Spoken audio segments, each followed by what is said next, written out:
여러분 안녕하세요. 안녕하세요. 교회로 발걸음하신 여러분들을 환영합니다. 여러분 옆에 어떤 분이 오신지, 아이고 말이 꼬이네요. 옆에 어떤 분이 와 계신지 서로 함께 인사할까요? 옆에 어떤 분이 오셨나? 우리 앞에는 어떤 분이, 뒤에는 또 어떤 분이 오셨나? 지금 오고 계신 분들은 누구신가? 네.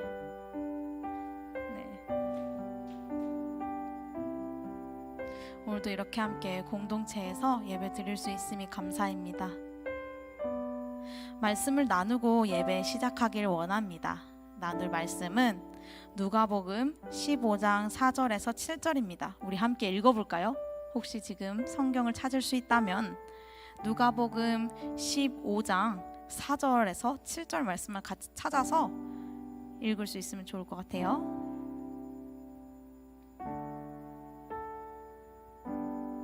자, 다 찾으셨나요? 이렇게 빠르게 찾으신 분들은 또 이렇게 빠르게 찾아주시네요.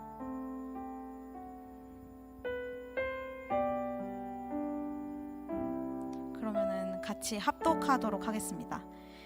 너희 중에 어떤 사람이 양 100마리가 있는데 그 중에 하나를 잃으면 99마리를 들에 두고 그 잃은 것을 찾아내기까지 찾아다니지 아니하겠느냐?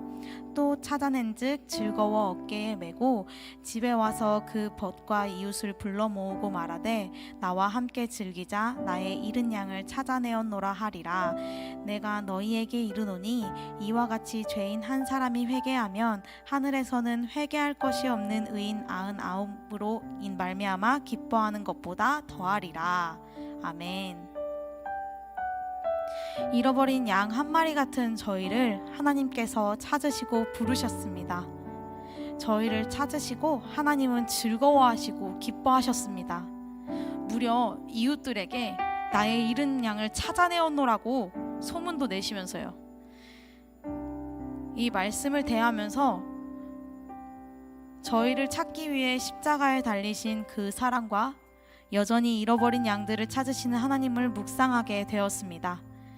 우리 찬양의 가사들로 그 사랑을 묵상하시면서 예배의 자리 가운데로 나아갑시다. 마음을 열고 하나님께로 더 가까이 나아갑시다.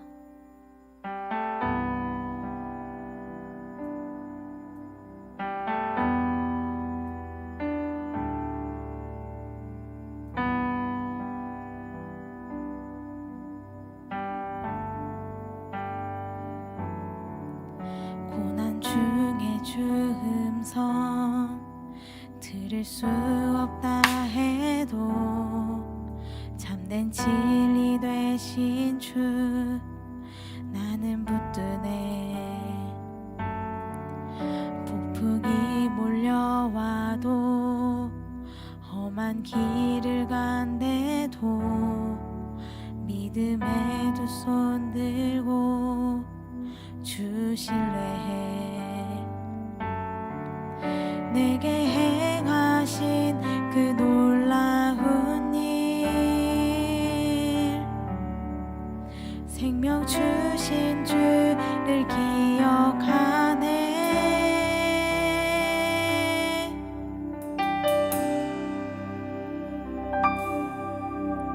그 사랑이 내려와 날 자유케 하셨네. 주님의 것 산과 골짜기에서 내 영혼 노래하네. 영원히 나는 주님의 것.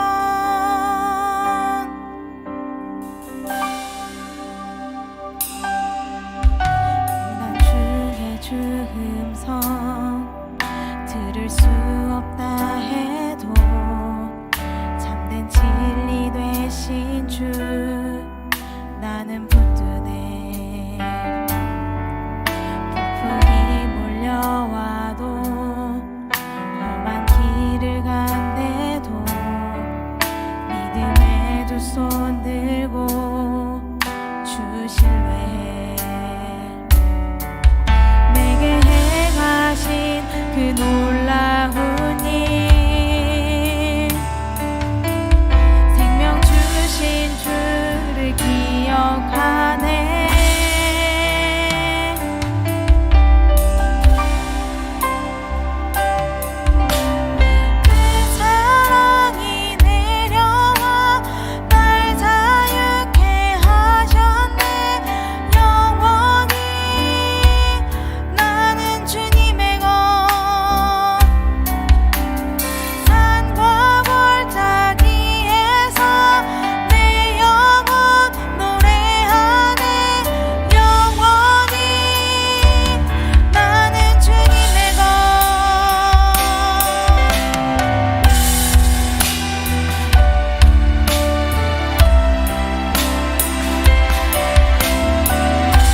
때처럼 찬양합시다.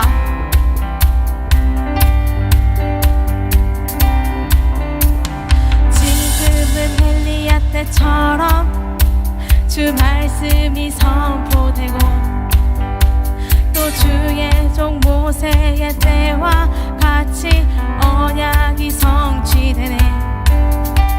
비록 전쟁과 기근과 핍박 환난 날이 다가와도 우리는 광야에 외치는 소리 주의 길을 예비하라. 보라 주님 구름 타시고 나팔 불 때에 다시 오시네. 모두 외치세 이는 은혜의 해니 시온에서 구원이. 보라 주님 구름 타시고 나팔 불 때에 다시 오시네. 모두 외치세 이는 은혜의 해니 시온에서 구원이 임하네.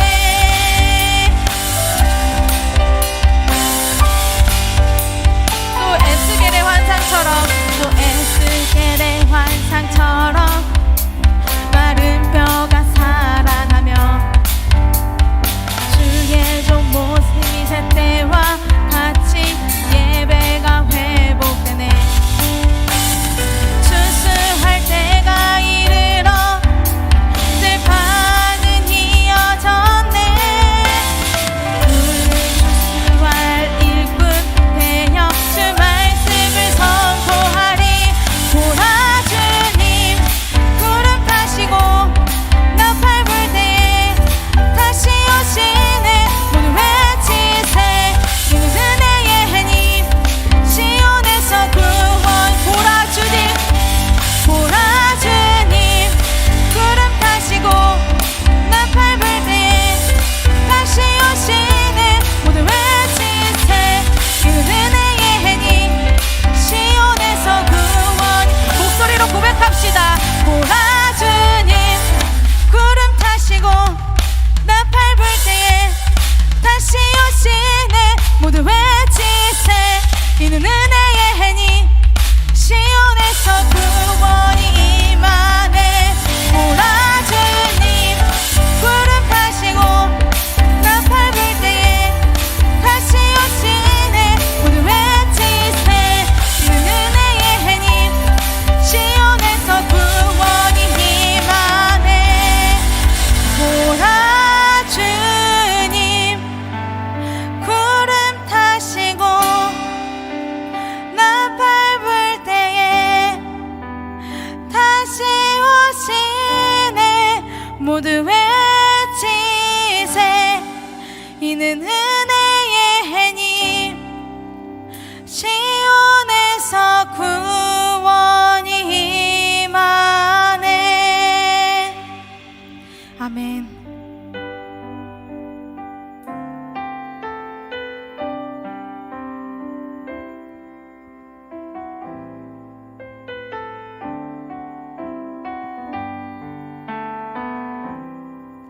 주가 보이신 생명의 길 나 주님과 함께 상한 마음을 들이며 주님 앞에 나가리. 나의 의로움이 되신 주 그 이름 예수 나의 길이 되신 이름 예수. 주가 보이신 생명의 길 나 주님과 함께 상한 마음을 들이며 주님 앞에 나가리. 나의 의로움이 되신 주 그 이름 예수 나의 길이 되신 이름 예수.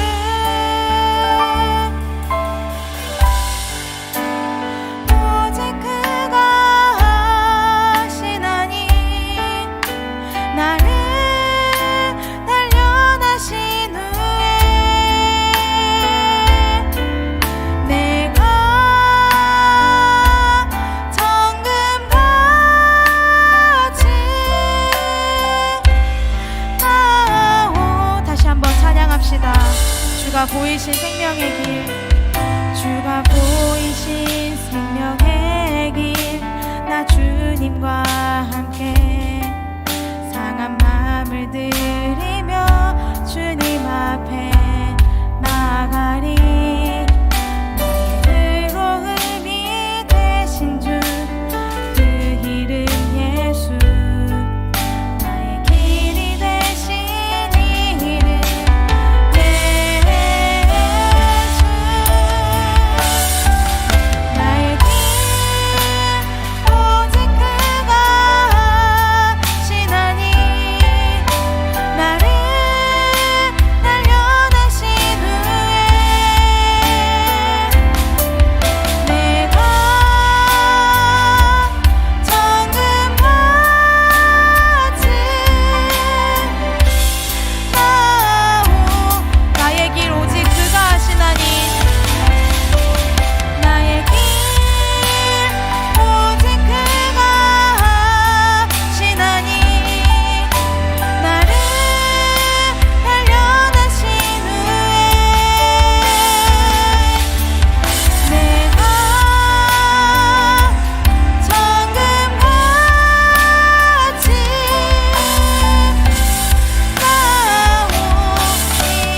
나오리라. 나의 길 오직 그가 하시나니, 나를 단련하신 후에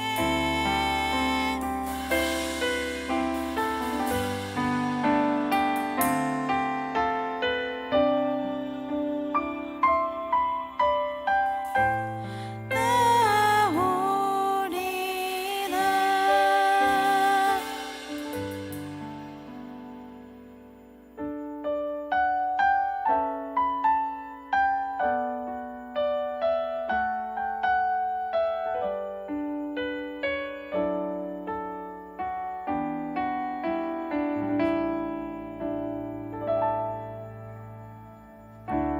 삶의 작은 일에도 그 마음 알길 원하네.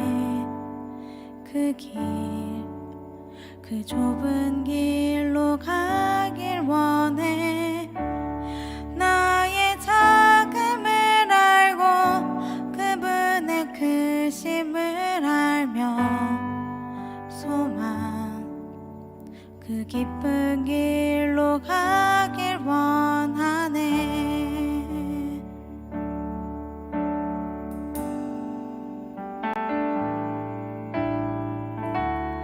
삶의 작은 일에도 그 마음 알길 원하네.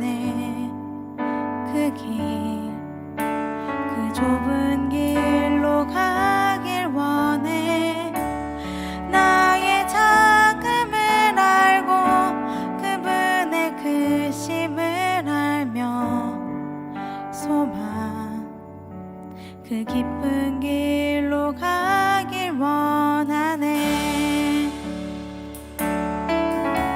저 높이 솟은 산이 되기보다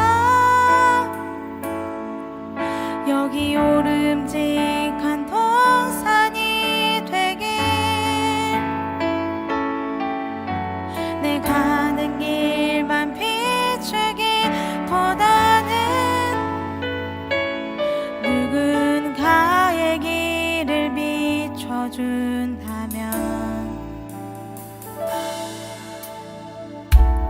내가 노래하듯이 또 내가 얘기하듯이 살길, 나 그렇게 죽길 원하네. 삶의 한 절이라도 그분을 담길 원하네. 사랑, 그 높은 길로 가길 원하네. 삶의 작은 일을 다시 한번 찬양합시다. 삶의 작은 일에도 그 마음 알길 원하네. 그 길, 그 높은 길로 가길 원해.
그 깊은 길로 가길 원하네.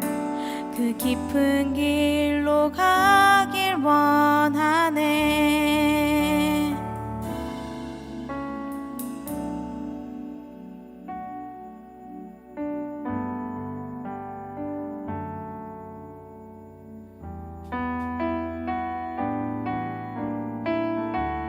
잃어버린 양을 찾으시는 하나님의 마음을 알길 원합니다. 찬양의 가사가 내 삶의 고백이 될 수 있도록 인도하여 주세요. 기도하시겠습니다.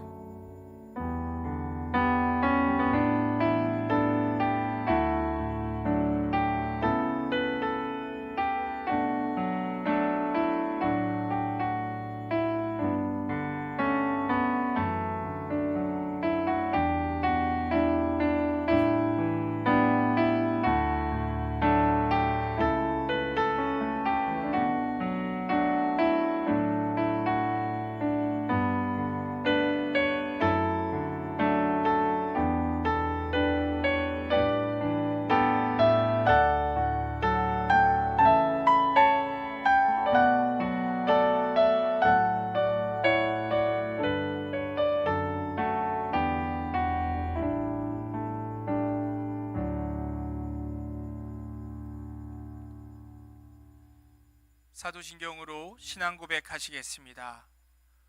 전능하사 천지를 만드신 하나님 아버지를 내가 믿사오며 그 외아들 우리 주 예수 그리스도를 믿사오니 이는 성령으로 잉태하사 동정녀 마리아에게 나시고 본디오 빌라도에게 고난을 받으사 십자가에 못 박혀 죽으시고 장사한 지 사흘 만에 죽은 자 가운데서 다시 살아나시며 하늘에 오르사 전능하신 하나님 우편에 앉아 계시다가 저리로서 산자와 죽은 자를 심판하러 오시리라.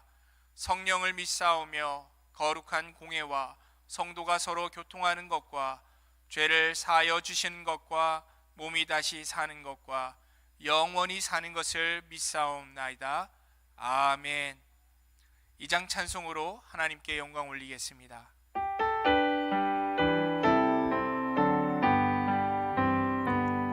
찬양 성부 성자 성령 성삼위일체께 영원 무궁하기까지 영광을 돌리세 영광을 돌리세.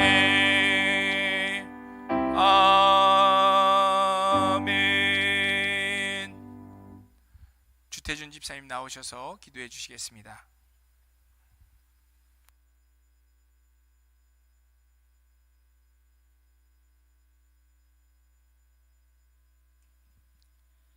사랑의 하나님, 언제나 우리를 사랑해 주시고 독생자 예수님까지 우리를 위하여 내어주심을 감사드립니다.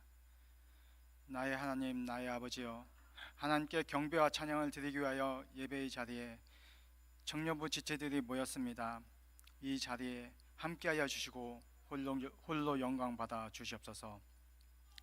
예배의 자리에 참여하고자 하나 직장과 학업 등 여러 가지 사정으로 참여하지 못하는 청년부 지체들을 하나님이 함께 하셔서 예배의 자리에 참여할 수 있는 환경을 만들어 주시옵소서. 마음의 상처로 혹은 사탄이 그들의 마음에 들어와 하나님을 믿지 않는 마음을 주고 있습니다.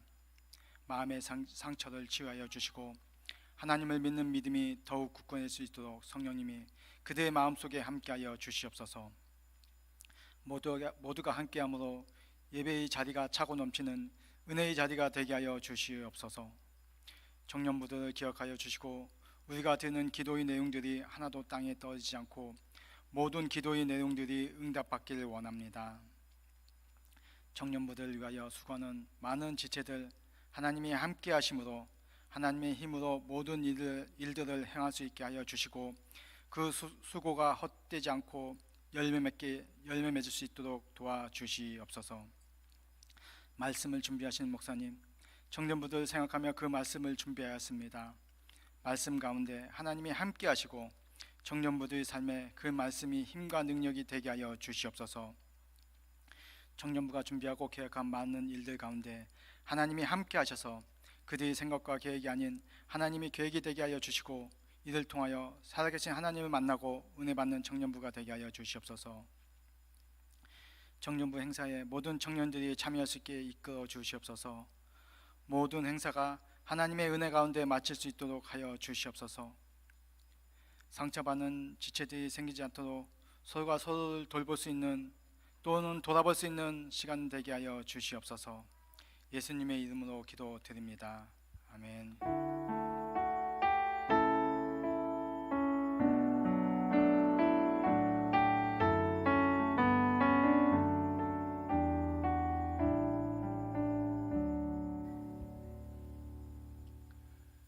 오늘 주시는 하나님의 말씀은 요한복음 12장 24절의 말씀입니다. 우리 자리에서 일어나셔서 한 절의 말씀 함께 합독함으로 받도록 하겠습니다. 요한복음 12장 24절의 말씀입니다. 함께 읽겠습니다. 내가 진실로 진실로 너희에게 이르노니 한 알의 밀이 땅에 떨어져 죽지 아니하면 한 알 그대로 있고 죽으면 많은 열매를 맺느니라. 아멘. 이 말씀은 하나님께서 주시는 말씀입니다. 자리에 앉으셔도 좋습니다.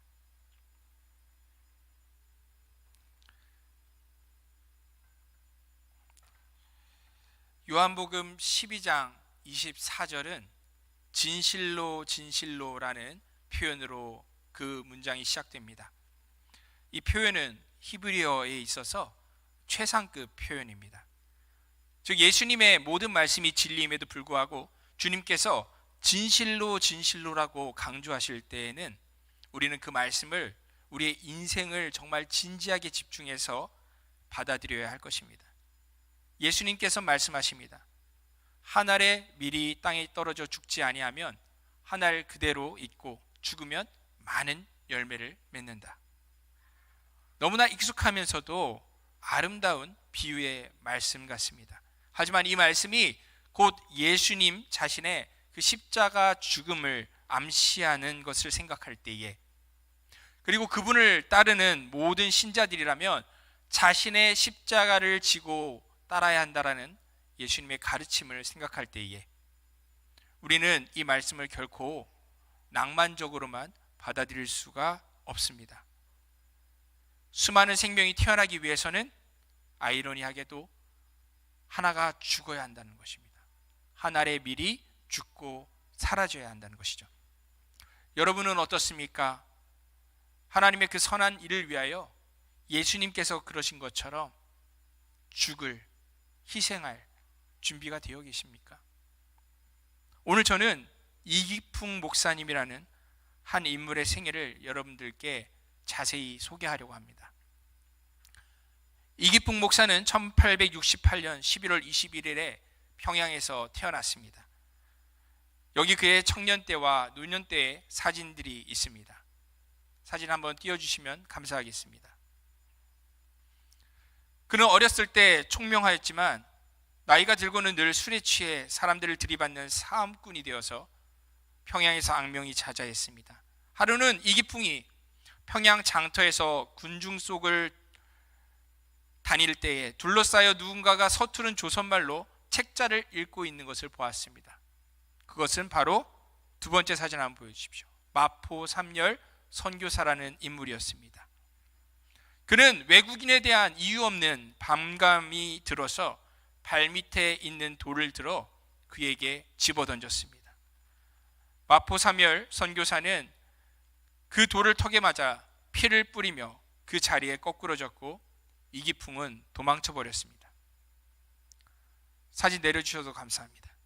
얼마 뒤 1884년 동학으로 인해 청일전쟁이 일어나 평양성은 삽시간에 전쟁터가 되어버렸습니다. 이기풍은 전장을 피해서 원산으로 피난을 가 그곳에서 담뱃대에 그림을 새기는 일을 하면서 연명하게 되었습니다. 그런데 어느 날 어떤 이가 예수를 믿으라고 이기풍에게 전도를 했습니다. 그는 한 귀로 듣고 흘려버린 채 마루에 누워 잠이 들었습니다. 그런데 꿈속에서 갑자기 방안이 환해지면서 머리에 가시관을 쓴 분이 그 앞에 나타나셨습니다. 너무나 눈이 부셔서 바라볼 수조차 없었습니다. 그분은 말씀하셨습니다. 기풍아 기풍아, 왜 너는 나를 핍박하느냐? 너는 나의 증인이 될 사람이다. 잠에서 깬 그는 그 자리에 엎드려 회개하기 시작했습니다. 계속 머릿속에 과거에 지은 죄들이 끊임없이 떠올라 자신이 도저히 죄사함을 받을 자격이 없는 그런 절망감이 들었습니다. 그래서 전에 자신에게 전도했던 이의 집에 달려갔습니다. 그 전도자는 이기풍의 말을 듣고 그를 다시 스왈렌 선교사의 집으로 데려갔습니다. 그 선교사는 이기풍의 손을 꼭 쥐고 하나님께 감사의 기도를 드렸습니다. 그리고 서투른 조선말로 분명히 당신을 예수님이 귀하게 쓰실 징조요, 당신의 죄는 예수님이 다 사해 주셨소, 기뻐하시오 하고 말해 주었습니다. 이기풍은 그 소환련 선교사의 얼굴을 보자 과거 자신이 돌을 던졌던 그 마포 삼열 선교사가 생각이 나서 어린아이처럼 그 자리에 주저앉아 엉엉 울어버렸습니다. 1896년 세례를 받은 후 이기풍의 삶은 완전히 바뀌었습니다. 아침이 되면 길 밖에 나가 전도하는 것이 그의 일과였습니다. 그렇게 1898년부터 1901년까지 이기풍은 소환련 선교사와 함께 황해도와 관북지방을 다니며 전도에 힘썼습니다. 그 전도 여행 중에 한참 손 아래인 김창숙이라는 이를 만나 친해졌습니다. 그가 바로 훗날의 백범 김구입니다. 그뿐만이 아니라 안창호와 안중근 등 여러 인물들을 만나 사귀게 되었습니다. 소환련 선교사는 이기풍이 복음에만 힘쓰기 원했지만 그의 마음은 자꾸 독립운동을 향해 흘러갔습니다. 결국 김구 일행이 상해로 망명을 갈 때 다른 독립지사들과 함께 이기풍도 함께 배에 오르게 됩니다. 그런데 처음엔 뱃멀미로만 생각했던 그 복통이 점점 심해지더니 결국 이기풍만 몽금포에 내려 그들과 헤어져야만 했습니다. 그때 이기풍은 자신을 향한 하나님의 계획은 전혀 다른 곳에 있다는 것을 깨닫고 고향인 평양으로 다시 발걸음을 옮깁니다. 완전 새 사람이 된 이기풍이 과거 자신이 돌팔매질을 했던 그 마포 삼열 선교사의 집을 찾았을 때 선교사의 턱은 아직 상처가 다 아물지 못한 상황이었습니다. 그의 얼굴을 본 이기풍은 뜨거운 회개의 눈물을 흘렸습니다. 마포 삼열 선교사는 감격하여 하나님께 감사를 드리고 영광을 돌릴 뿐이었습니다. 1902년 이기풍은 마포 삼열 선교사의 권유로 평양신학교에 입학하게 됩니다. 그리고 1907년 최초의 7명의 졸업생 중 하나가 되었습니다. 여기 그때 당시의 졸업사진이 있습니다. 아래에서 왼쪽 두 번째 인물이, 한번 사진을 띄워주시면요, 왼쪽 두 번째 인물이 바로 이기풍 목사입니다. 그리고 그 오른편에 앉아있는 이가 평양 대부흥의 주역이자 우리 교회 이름을 이길 승자의 승동교회로 개명해 주신 또 길선주 목사입니다. 그날 마포 삼열 선교사는 이런 설교를 했습니다. 1885년 조선에 복음의 씨앗이 뿌려진 이래 많은 곳에 교회가 세워졌습니다. 정말 놀라운 일이 아닐 수 없습니다. 하지만 아직 교회가 들어가지 못하는 곳도 많습니다. 바로 탐라국이라고 불리는 제주도도 그중 하나입니다. 이제 그곳에도 복음을 전하러 갈 선교사가 필요한 시기가 되었습니다. 그날 설교가 이기풍에게 심히 큰 부담이 되었습니다. 하지만 당시 제주도는 사투리가 너무 심해서 말도 잘 통하지 않는 데다가 예수를 믿는다라는 말만 꺼내도 목숨을 부지하기가 힘든 분위기였고, 무엇보다 교통편이 나룻배밖에 없어서 가다가 난파당해 죽는 일이 비일비재했기 때문에 제주도로 간다는 것은 목숨을 내놓아야 한다는 이야기와 다를 바가 없었습니다. 게다가 그는 이제 결혼한 지도 얼마 되지 않은 상황이었습니다. 졸업생들이 모여 대화할 때 이기풍과 가장 친한 길선주가 서양 선교사님들의 그 헌신을 따라서 제주도에는 우리가 직접 선교사를 보내야 되지 않겠느냐, 그렇게 말했습니다. 그때 마포 삼열 선교사의 그 일그러진 턱이 생각이 난 이기풍은 오른쪽 손을 번쩍 들고 내려가겠수다 하고 자원했습니다. 그렇게 말은 했지만 집에 돌아온 그가 후회와 절망이 뒤섞인 마음으로 아내에게 겨우 입을 열었습니다. 제주도 선교사로 가겠다 내가 자청했는데 부인과 아이 생각을 못했다. 아무래도 내가 실수한 것 같으니 내일 가서 못 가겠다라고 다시 말해야 될 것 같다. 그러자 부인 윤함의 사모는 말했습니다. 우리가 안 가면 누가 불쌍한 영혼을 구하겠어요? 두말 말고 속히 떠납시다. 그날부터 평양의 모든 교회들은 그 제주 선교를 위해 새벽마다 함께 기도하기 시작했습니다. 드디어 1907년 9월 최초의 조선 장로교회 동노회가 설립이 되고 7명의 졸업생들이 정식 목사로 다 안수를 받게 되었습니다. 이 최초의 노회는 가장 먼저 해외 선교부부터 설치하고 이기풍 목사를 제주 선교사로 보낼 것을 공식적으로 선포했습니다. 1908년 1월 11일 평양 대부흥의 중심지이자 그 길선주 목사가 심우하던 장대현 교회는 환송 인파로 가득했습니다. 이기풍 목사와 그의 가족은 기차를 타고 평양을 떠나 서울로 왔습니다. 그리고 바로 우리 승동교회에 와서 일주일간의 시간을 보냈습니다. 그때 우리 승동교회 성도들은 조선 최초의 해외 선교, 그 제주 선교를 위해서 당시로는 굉장히 큰 거금인 20원을 모아 헌금하며 이기풍 목사를 제물포로 배를 타게끔 전별했습니다.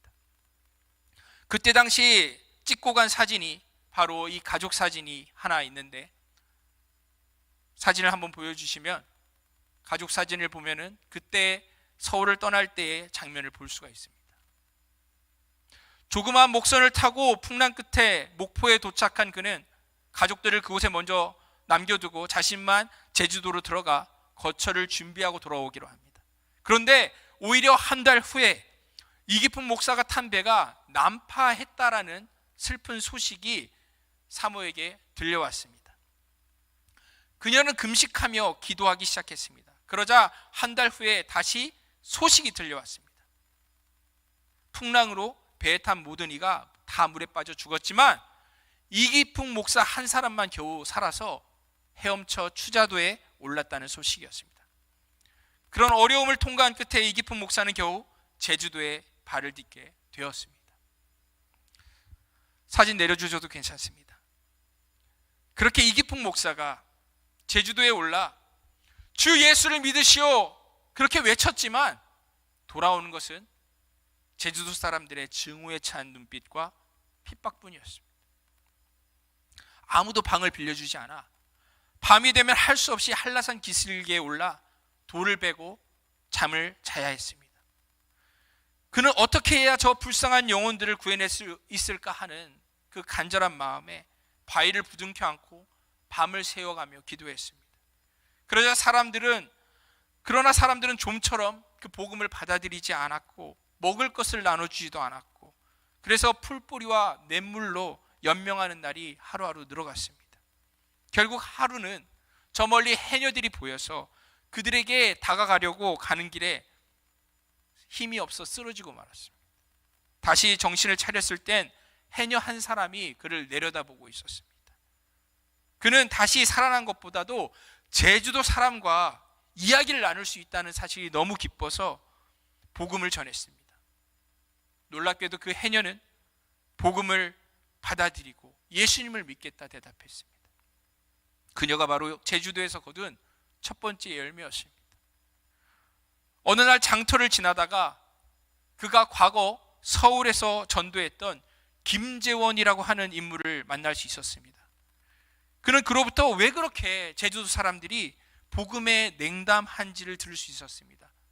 불과 7년 전 1901년 이재수라고 하는 인물이 프랑스인 그 신부를 뒷배로 믿고 살인, 강도, 강간까지 흉악범죄를 저지르던 천주교인들을 토벌하려 의병을 일으켰다가 오히려 관군에 체포되고 처형됐던 사건이 있었습니다.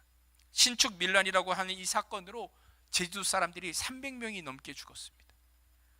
이 일로 제주도 사람들은 예수를 믿으면 목이 달아난다라는 소문이 퍼졌고, 그랬기 때문에 이기풍 목사에게 냉담했던 것입니다.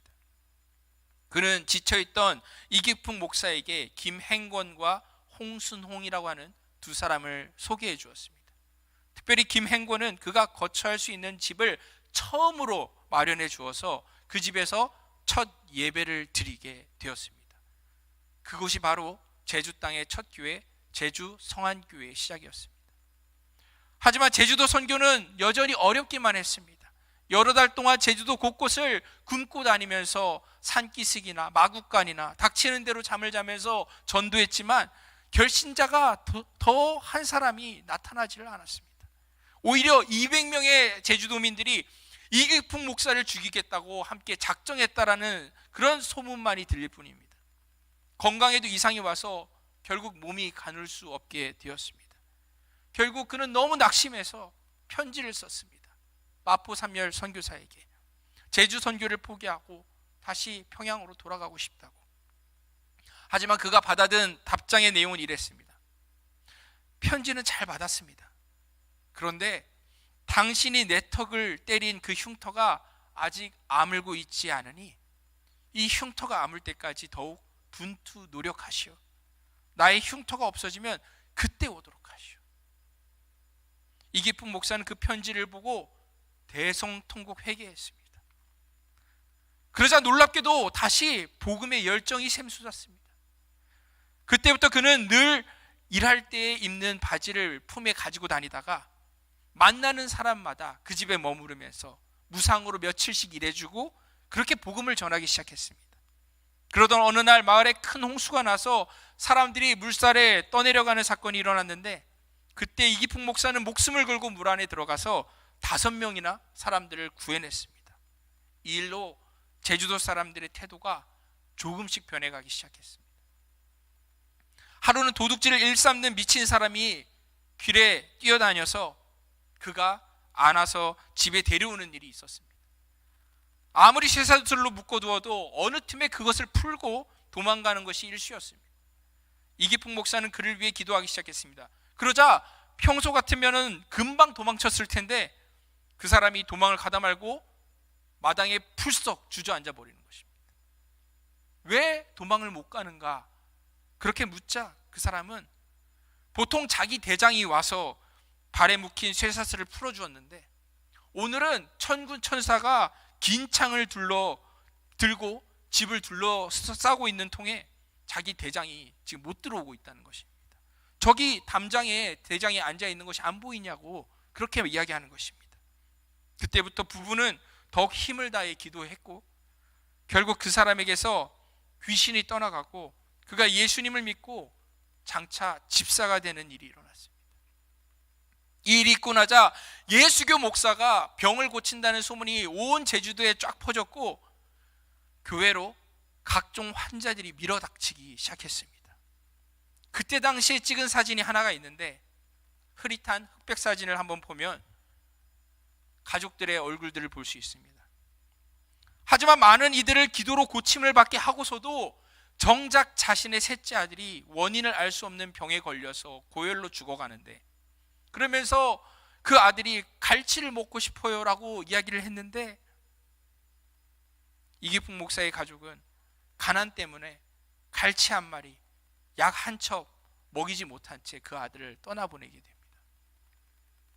하지만 그럴수록 그는 더욱 용기를 내어서 복음이 적혀있는 전도지를 들고 나가서 제주도 사람들에게 전도하기 시작했습니다.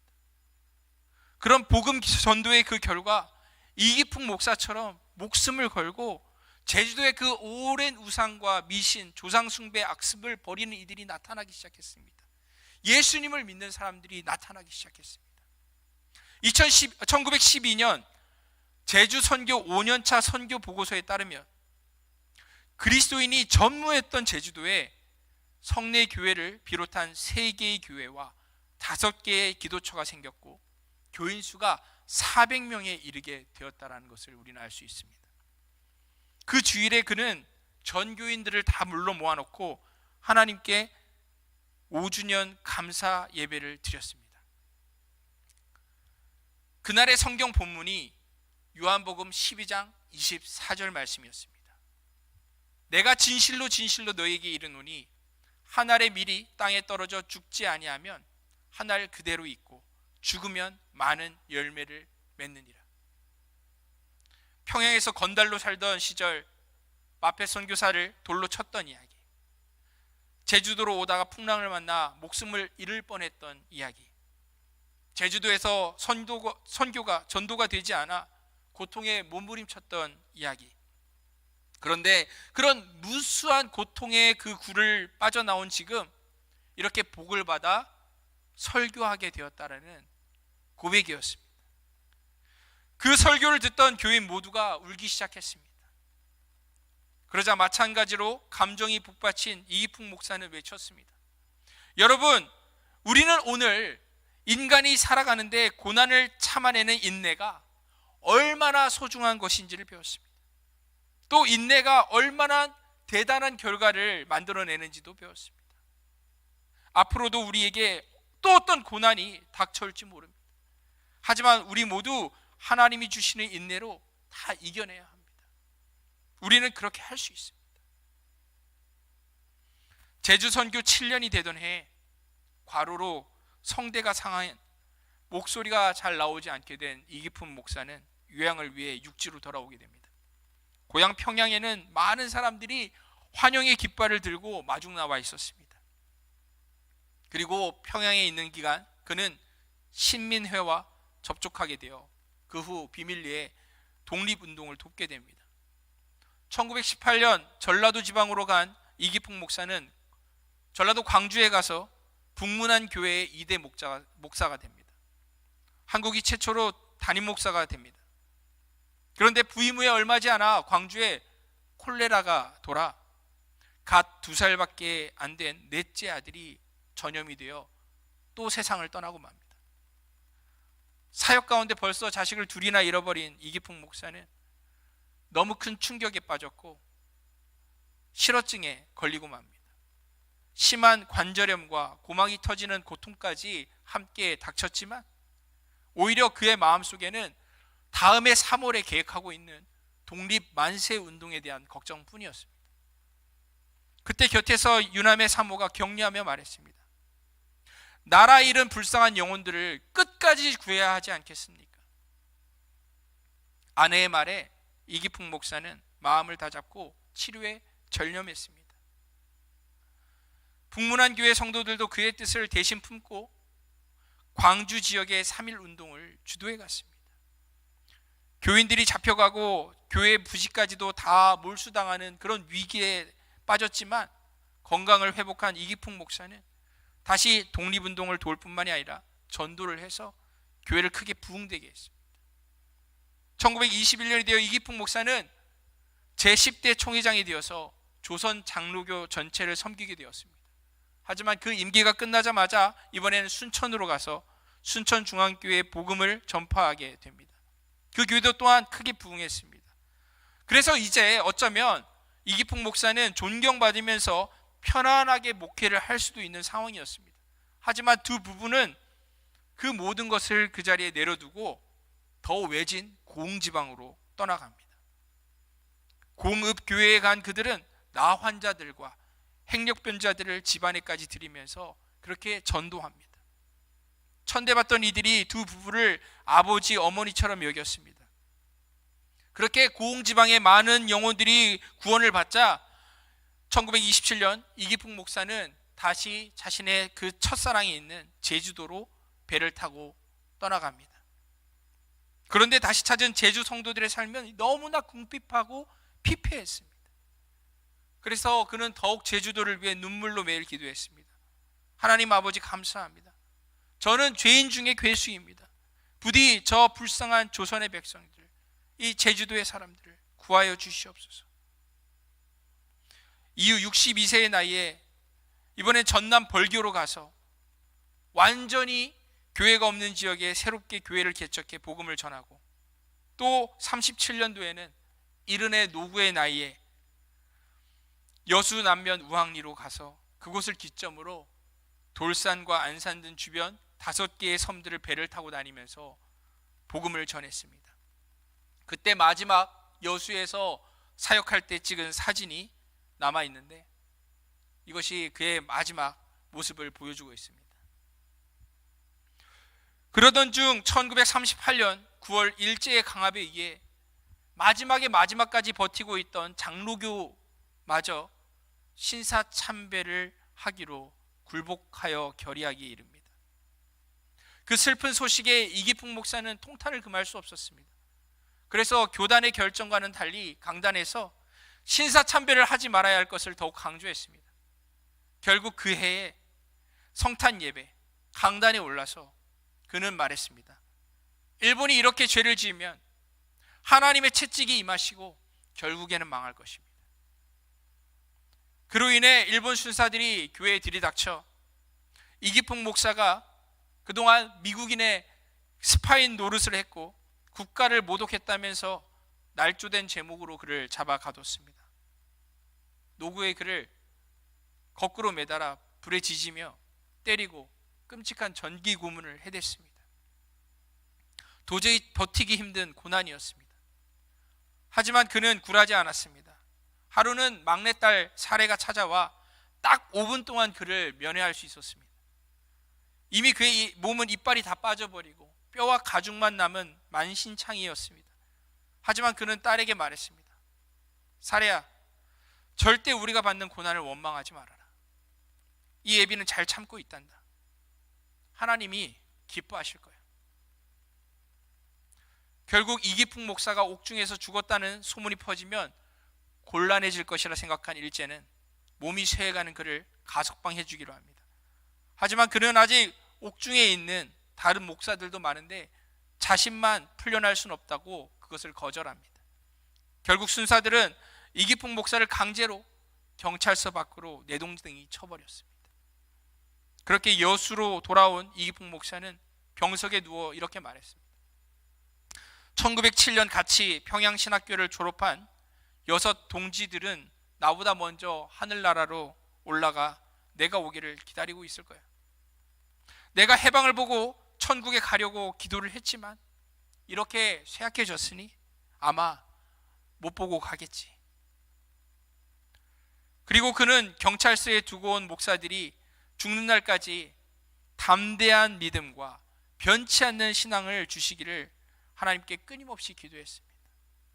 1942년 6월 13일 주일 이기풍 목사는 양손에 부축을 받으면서 우왕리 교회의 마지막 선창식을 거행하고 하나님 외에 다른 신을 섬기지 말라는 마지막 설교를 전했습니다. 그리고 6월 20일 주일 새벽 그는 그렇게 하나님의 부르심을 받고 떠났습니다. 여러분, 설교자는 자신의 삶으로 설교를 하고 또 모든 그리스도인들은 결국 자신의 삶으로 복음을 전합니다.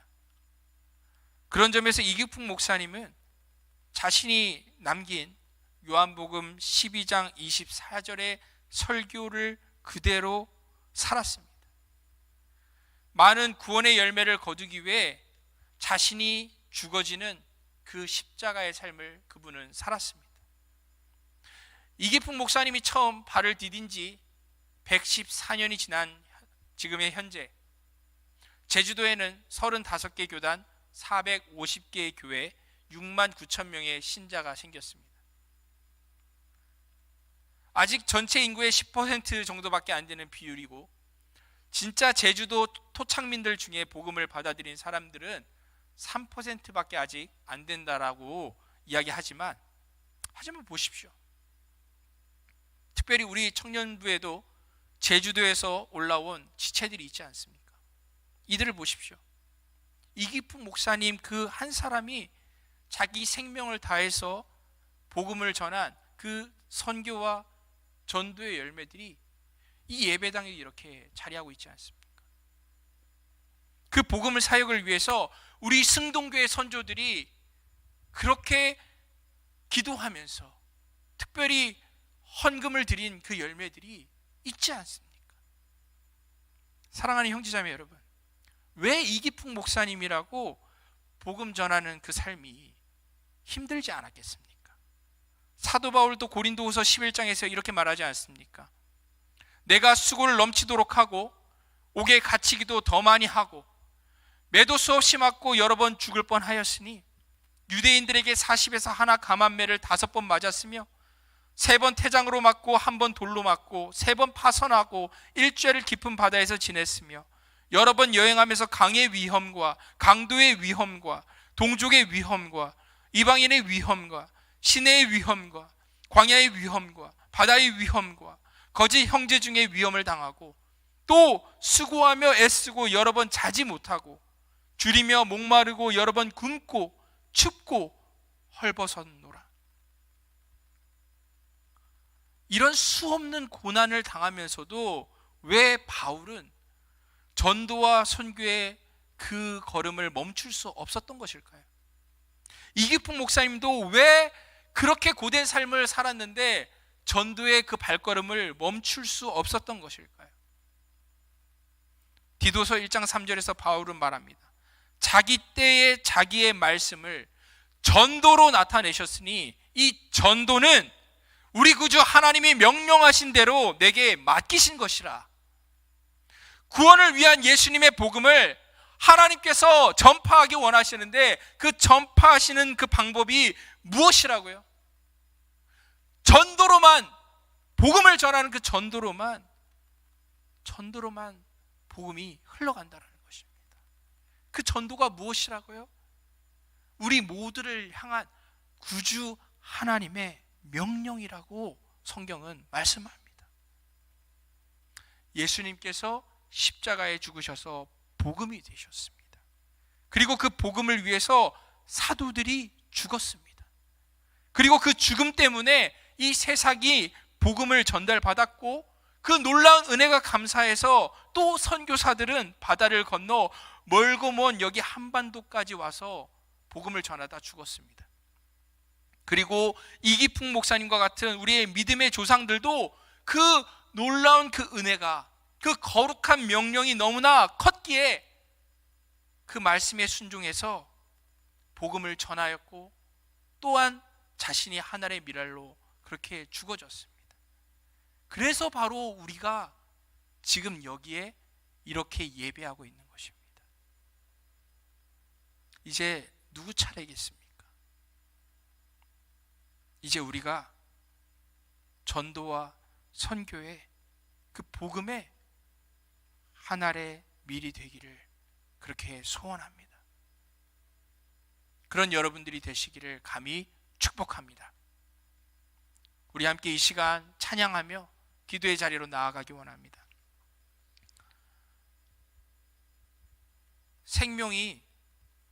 생명을 낳는 그 놀라운 신비는 우리가 바로 그 증거입니다.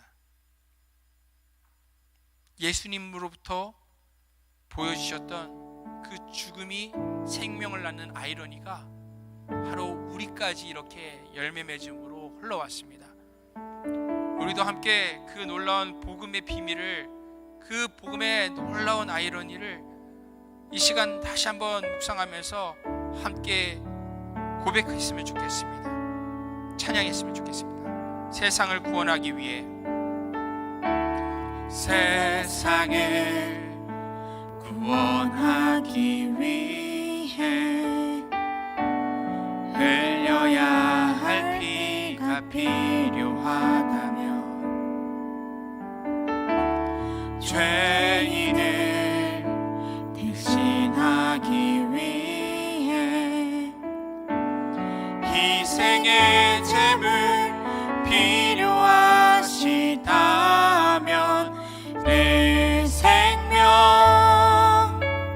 제단 위에 드리니 주 영광 위에 사용하소서. 생명이 또 다른 생명 나고 주님 볼 수 있다면 나의 삶과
기도할 때에 이기풍 목사님의 그 삶을 한번 묵상하면서 기도하기를 원합니다.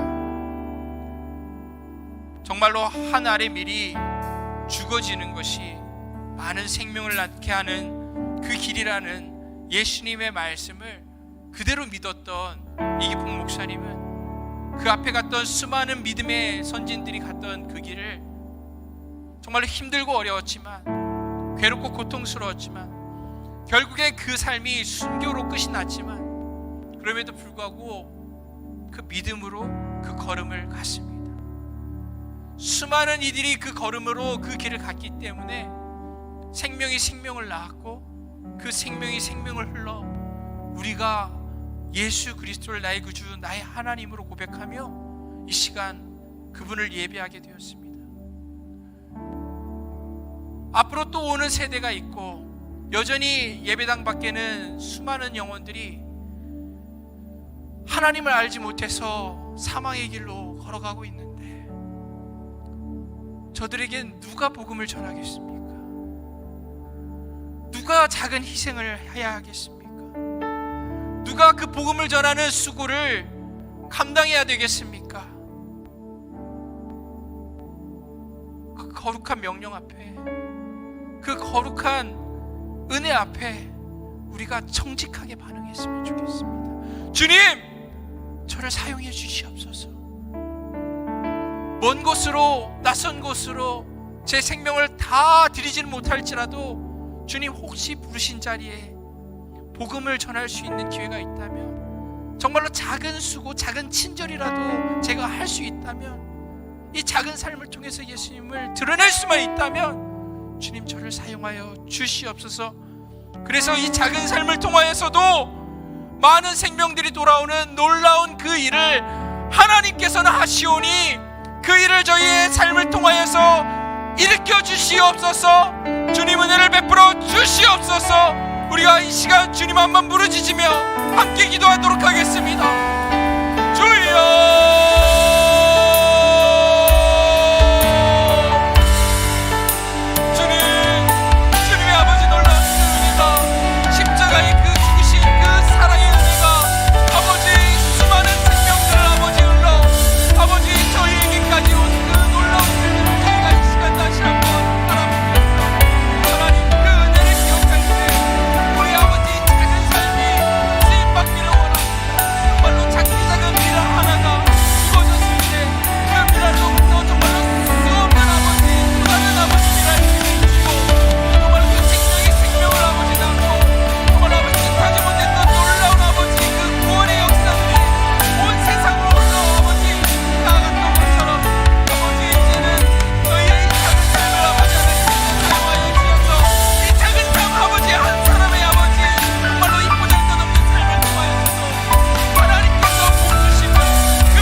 수많은 믿음의 선진들이 믿음으로 그 길을 갔습니다.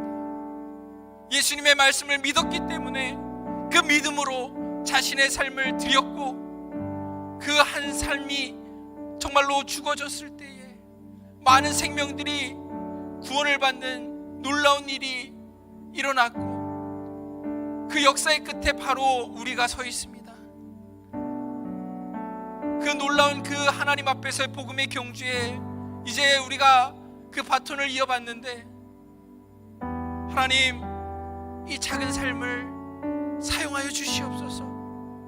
여전히 우리의 믿음은 작고 우리의 삶은 너무나 보잘것없지만 작은 불이 온 산을 불태우는 것처럼 정말로 이 작은 삶이 정말 하나님께서 복 주실 때에 이 세상이 감당할 수 없는 그 복음의 역사의 시작이 될 수 있을 줄을 저희는 믿습니다.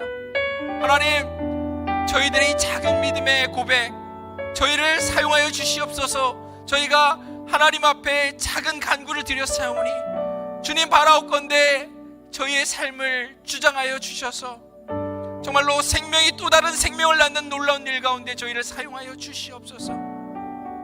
주님, 우리의 믿음의 선조들이 114년 전에 제주 선교를 위하여서 헌금했던 그 물질이 정말 이 제주도의 영혼들을 구원하는 일 가운데 어찌 쓰였는지를 우리가 생각하면서 하나님의 놀라운 그 복음의 사역을 위하여서 물질을 드렸습니다. 선교 헌금으로 드렸습니다. 감사 헌금으로 드렸습니다. 11조로 드렸습니다. 건축 헌금으로 드렸습니다. 이 모든 물질들이 하나도 헛되게 쓰이지 않게 하여 주시고 우리의 인생들이 하나도 헛되게 소비되지 않게 하여 주시옵고 한 번 사는 인생 우리의 마음을 하나님께 드렸사오니 주님 복에 복을 더하여 주셔서 하나님의 나라와 의를 위하여서 가치 있게 생명을 낳는 그러한 씨앗들 되게 하여 주시옵소서. 모든 것에 감사와 찬송과 영광을 올려드립니다. 주님 감사합니다. 주 예수 그리스도의 은혜와 하나님의 사랑과 성령의 교통하심이 사도 바울처럼 이익풍 목사님처럼 하나님의 말씀을 순전히 믿고 그 믿음으로 이 작은 삶을 하나의 미랄처럼 드리고자 하는 모든 형제 자매들의 삶 가운데 머리 위에 그리고 주님께서 안타까이 여기시면서 여전히 찾고 계시는 저들밖에 추수해야 될 저 영혼들에게 이제로부터 영원까지 생명이 생명을 낳고 구원이 구원을 낳는 놀라운 역사가 그 복음의 놀라운 생명의 일이 함께 있을지어다. 아멘.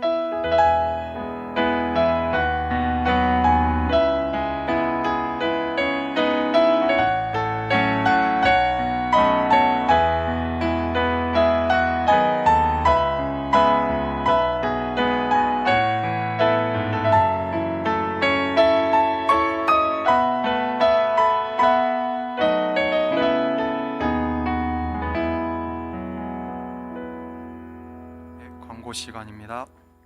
오늘 우리 교회에 처음으로 오신 분들을 예수님의 이름으로 환영합니다. 이쪽에 안경 쓰신 셔츠 입으신 분이랑 저 맨 뒤에 혼자 앉아 계신 분 손만 잠깐만 들어주실 수 있을까요?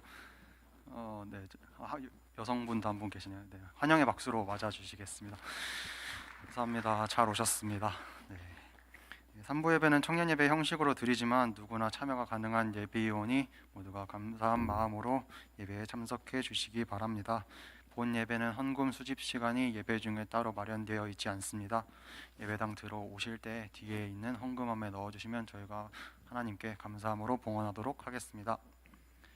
바로 광고 전달해 드리도록 하겠습니다. 다른 내용은 없고 6월 24일 금요기도회 때 저희 청년부가 특성으로 하나님께 영광 돌립니다. 찬양곡은 내눈 주의 영광을 보내 저희 마지막 찬양으로 드리는 곡이고요. 연습은 당일 7시 15분에 저녁 7시 15분에 본당 하층 소예배실에서 가질 예정입니다. 저녁도 제공해 드릴 예정이니까 또 이제 공동체 함께 하면서 부어주실 하나님의 은혜와 사랑을 소망하면서 다 함께 많이 참석해 주시길 바라겠고요. 그 외 내용은 주보를 참고해 주시고 모두 자리에서 일어나셔서 마지막 찬양으로 예배 마치도록 하겠습니다.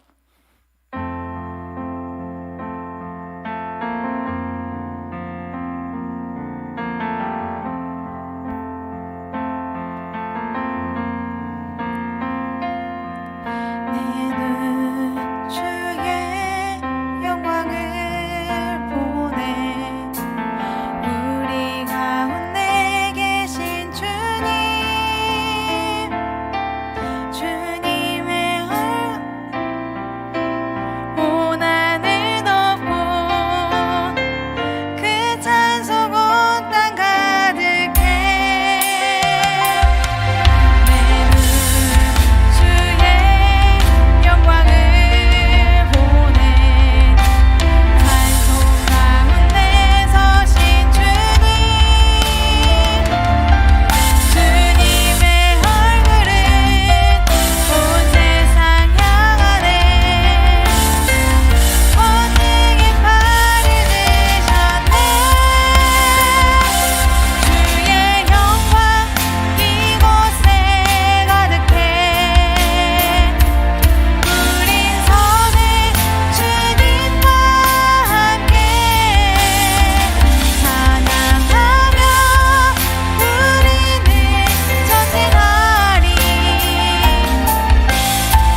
바랍니다.